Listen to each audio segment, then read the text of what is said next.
Hi everyone, my name is Aarthi Swaminathan and I am a housing reporter for MarketWatch. If you're trying to buy a house, you might have come across fixed rate mortgages and adjustable rate mortgages, but not really know the difference between the two. So if you're trying to decide, here's how you can pick the best one for you.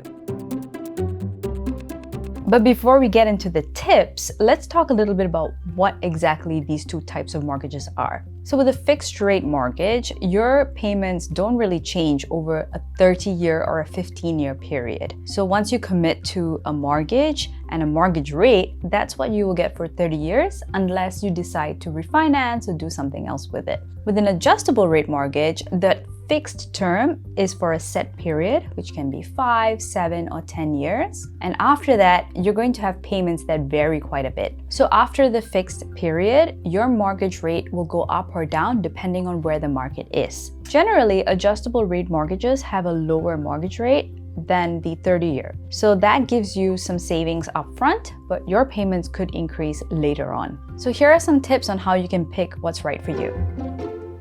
Tip number 1 is try to figure out how long you want to stay in the house. If you don't know, that's fine. Just go for the regular 15 or 30-year mortgage. But if you do know and you have a sense of how long you're going to be in that house, maybe 5, 7, 10 years, then you should consider an adjustable rate mortgage.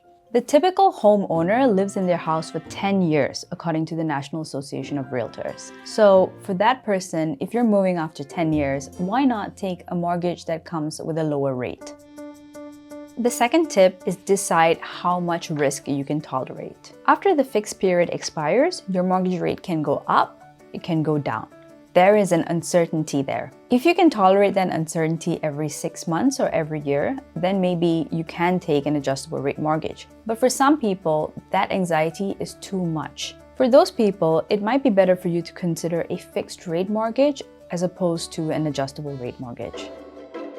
Tip number 3 is to ask for a minimum of 3 quotes from 3 different lenders. And by that I mean go to a lender and ask them the difference between their fixed rate and adjustable rate mortgages, and then go to 2 more. You want to make sure you have enough to compare all of them. They might charge different rates, different fees that might cost you in the long run. And remember, you can always walk away if it is too expensive. If it doesn't make sense for you, don't feel compelled to go with that deal. Don't just go to a lender because your real estate agent recommended them or your family member or someone you know had done a deal with them. You have to find who works for you and your interests.